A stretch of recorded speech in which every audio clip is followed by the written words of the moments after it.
monde, j'espère que vous allez bien. Aujourd'hui je vous retrouve pour une nouvelle vidéo et ça va être un point lecture concernant le roman Dans l'ombre de Stella d'Alexandra Sirowy aux éditions Pocket Jeunesse.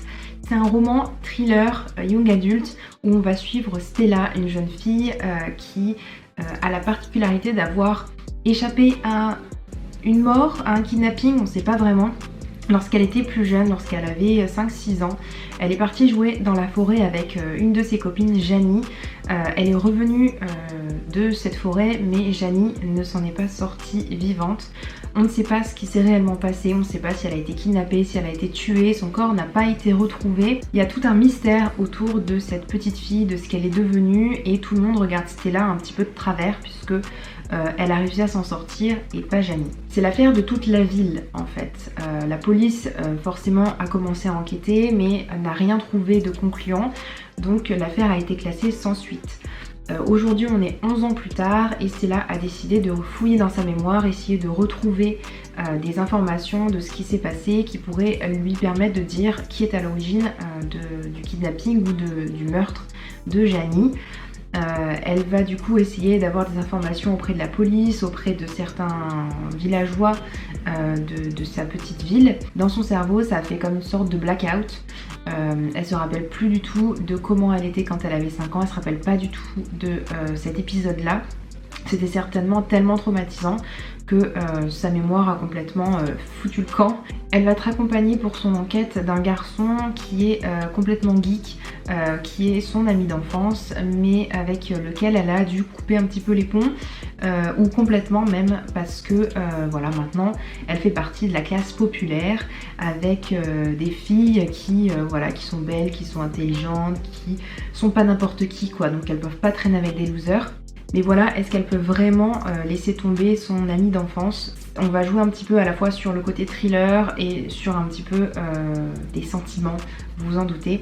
Quand j'ai commencé le roman, j'étais un petit peu dubitatif parce que on commence assez doucement et on voit vraiment tout le côté girly, tout le côté oui moi je suis populaire, moi je traîne pas avec des losers, je veux pas qu'on me voit avec telle ou telle personne. Et Stella c'est le genre de fille qui est un petit peu dans cette vibe là parce qu'elle est embarquée par Zoé. Vraiment quand j'ai commencé et que les 30 premières pages quasiment c'était que sur ce genre de choses, j'en avais un petit peu marre et j'avais peur parce que je voyais que ça avançait pas forcément. Et puis il y a vraiment eu des moments lors de ma lecture où j'ai vraiment ressenti de la peur et où j'étais vraiment flippée quoi. Une fois j'ai lu le soir un petit peu tard et honnêtement voilà, j'avais un petit peu peur quoi. Voilà, donc c'est un roman si on passe un petit peu le début et qu'on passe un petit peu tous les trucs de young adulte un peu où les filles se crachent dessus, etc. C'est un roman vraiment thriller qui est assez captivant et où on prend vraiment le temps d'avancer, etc. Et puis où il y a des choses qui posent vraiment question. Il y a un côté que j'ai un petit peu moins aimé aussi, c'est qu'on a un côté un petit peu fantastique. Ou en tout cas on se pose des questions par rapport à cette entité qui serait là, qui serait le meurtrier ou le kidnappeur, je sais pas comment on dit ça. Bah il y a des choses qui sont produites plusieurs fois et donc c'est peut-être que c'est hanté, c'est peut-être qu'il y a une force surnaturelle et voilà, j'avais peur qu'on tombe dans ça parce qu'on évoque cette possibilité là, mais heureusement on a quand même quelque chose de tangible et quelque chose qui nous explique de manière rationnelle ce qui s'est passé. L'explication en elle-même de ce qui s'est passé est plausible et réaliste, mais je trouve que tout ce qui va s'enchaîner derrière en fait l'est moins et voilà, enfin voilà, je trouve qu'il y a certaines choses qui sont bien dans ce roman, d'autres qui sont un petit peu moins bien.